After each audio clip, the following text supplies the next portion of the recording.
ایک اور سوال یہ دریافت فرمایا گیا ہے کہ مدینہ منورہ میں اور مکہ مکرمہ میں جماعت نہ ملے تو مسافر قصر نماز ادا کرے یا پوری؟ ہمارے نزدیک حرمین شریفین اور عام دنیا میں جتنی جگہوں پہ نماز پڑھی جاتی ہے اس میں فرق صرف افضل ہونے کا ہے۔ مکہ مکرمہ میں حرم شریف میں نماز پڑھے گا 1,00,000 نمازوں کا ثواب۔ مدینہ منورہ میں مسجد نبوی میں حضور اقدس صلی اللہ علیہ وسلم نے فرمایا 50,000 نمازوں کا ثواب ہے بس۔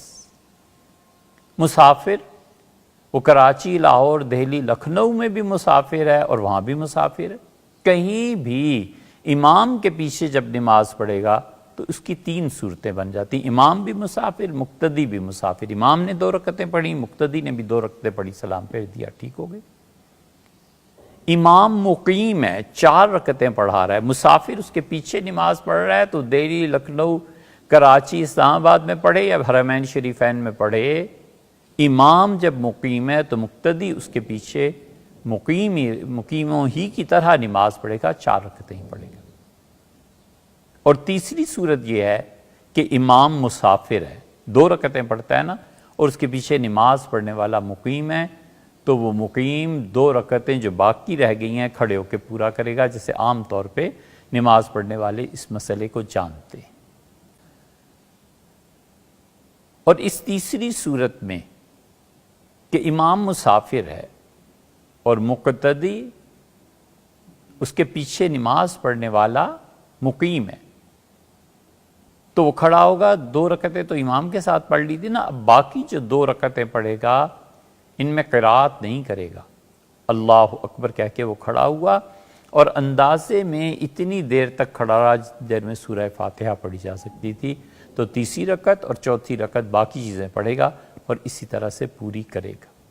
یہ جتنے لوگ فاتحہ خلف الامام کی بحث کرتے ہیں نا اور ہمیں بھی سوال بھیجتے رہتے ہیں، انہیں جاننا چاہیے کہ انہیں البانی کو پڑھنا چاہیے، جنہیں وہ خاتم المحدثین سمجھتے ہیں نا، اب کہ ان کے بعد شاید امت میں اتنا بڑا محدث ہی پیدا نہیں ہوگا کا خیال ہے، ان کو پڑھنا چاہیے۔ صفت الصلاۃ جو انہوں نے لکھی ہے نا حضور اقدس صلی اللہ علیہ وسلم کی نماز، اس میں انہوں نے صاف لفظوں میں لکھا ہے کہ امام کے پیچھے قرات نہیں ہے۔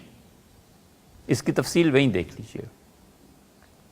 ہمارے زمانے میں مولانا ارشاد الحق اثری اللہ تعالیٰ سلامت رکھے، بہت بہت صاحب علم آدمی، اختلافات اپنی جگہ پہ، مگر وہ ایک چراغ ہیں اس زمانے میں۔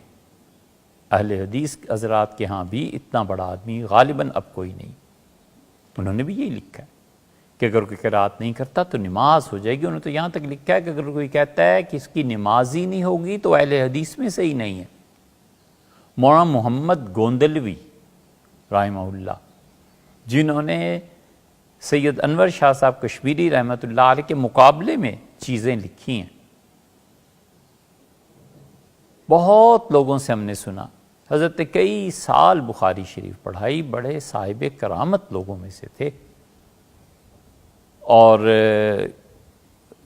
اہل حدیث جو ان کے شاگرد تھے بہت سوں سے ہم نے سنا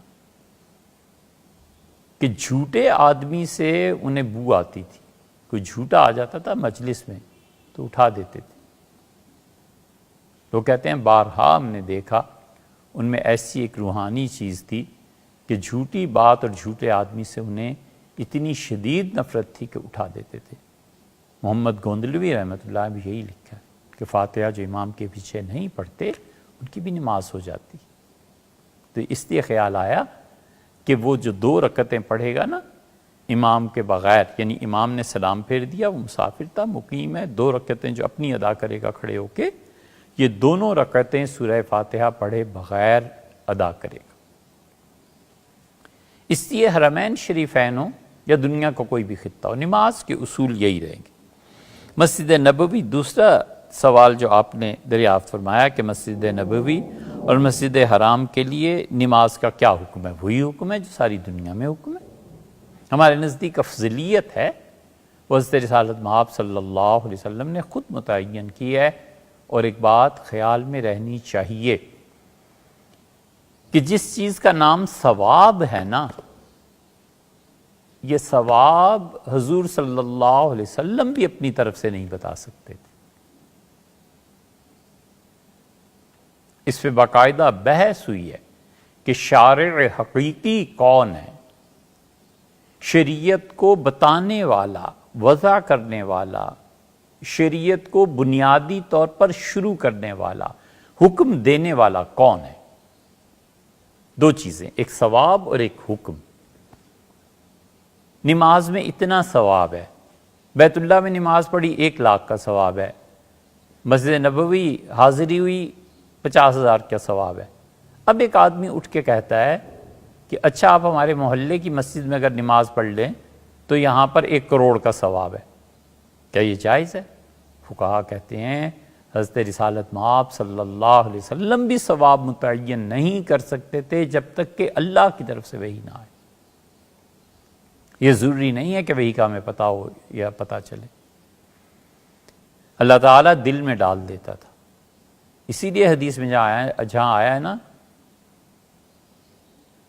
کہ فی قلبی، میرے دل میں یہ بات ڈالی گئی، وہاں یہی مراد ہے کہ وہی ایسی سری اور خفی ہوتی ہے کہ بظاہر کسی صحابی رضی اللہ عنہ کی پتہ چلا. تو ثواب کا متعین کرنا یہ نبوت بھی نہیں کر سکتی، اللہ ہی کا حق ہے اور اللہ ہی کرتا ہے. وہی انبیاء علیہ الصلوۃ والسلام کو بتاتا ہے. تو جو لوگ اپنے پاس سے ثواب گھڑتے رہتے ہیں نا، انہیں ڈرنا چاہیے اس بات سے کہ جھوٹی روایات اور جھوٹے ثواب اپنے پاس سے بنا کے لوگوں کو بتاتے رہتے ہیں تاکہ لوگ دین میں داخل ہوں.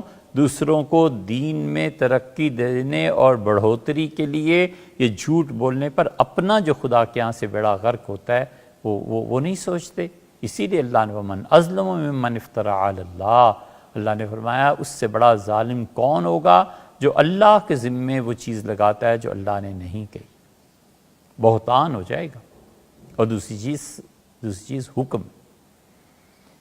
اختلاف اس پہ بھی ہوا ہے کہ حکم شریعت کا دینا، مثلا نماز پڑھو، مثلا قتل کے عوض میں قتل ہے، مثلا قتل کے عوض میں پیسہ ہے، خون کے بدلے میں پیسہ اور خون دونوں ہے. اصل شارع کون ہے؟ شارع حقیقی ہمارے نزدیک اللہ ہے.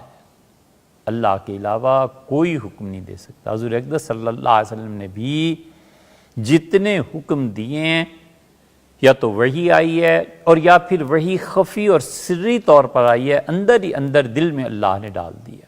رسول اللہ صلی اللہ علیہ وسلم بھی شارع حقیقی نہیں ہے. شاہ عبدالعزیز صاحب رحمۃ اللہ علیہ نے تحفہ اثنا عشریہ میں یہ لکھا ہے، اور اگر اس کی پوری بحث دیکھنی ہو تو فوات الرحموت میں بحر العلوم علامہ عبدالعلی رحمۃ اللہ علیہ نے لکھا ہے، وہاں دیکھ لینی چاہیے. اور احمد رضا خان صاحب نے اس پہ خاصی تفصیل سے لکھا ہے، اور انہوں نے یہ کہا ہے کہ اللہ تعالیٰ بھی شارع ہے اور رسول اللہ صلی اللہ علیہ وسلم بھی شارع حقیقی ہیں، اور نبی کریم صلی اللہ علیہ وسلم کے متعلق جتنی بھی احادیث انہوں نے ذکر فرمائی ہیں اور دلائل دی ہیں، ان سب میں ہم یہ کہتے ہیں کہ یہ بھی اصل میں در حقیقت اللہ کی وحی تھی.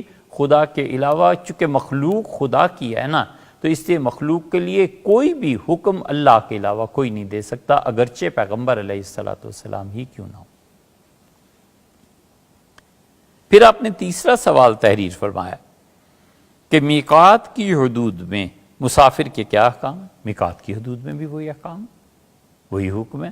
اگر وہ مسافر ہے مکہ مکرمہ میں یا مینا میں، اب مینا مکہ مکرمہ میں شامل کر دیا، گورنمنٹ نے اعلان کیا پچھلے سال کہ مینا مکہ مکرمہ میں شامل ہے. تو مینا میں مکہ میں اگر مقیم ہے تو پوری نماز پڑھے گا، 15 دن سے زیادہ قیام ہے تو پوری نماز پڑھے گا، اس سے کم ہے تو مسافر ہے. یہی حکم مدینہ منورہ کا ہے. مدینہ منورہ میں اگر اس نے اقامت کی نیت کی ہے 15 دن ٹھہرنا، اس آدمی وہ مقیم ہے، پوری نماز پڑھے گا. اگر اقامت کی نیت نہیں ہے اور کچھ پتہ نہیں ہے آج چلیں کہ کل چلیں یا 15 دن سے کم کی نیت ہے تو مسافر ہے اور سفر کے احکامات اس پہ جاری ہوں گے. لیکن اگر وہ مسجد نبوی میں اور مسجد حرام میں امام کے پیچھے مسافر نماز پڑھے گا تو پوری نماز پڑھے گا، کیونکہ امام مقیم ہے نا، وہ تو 4 رکعتیں پڑھا رہے ہیں، اس سے پوری 4 ہی پڑھنی.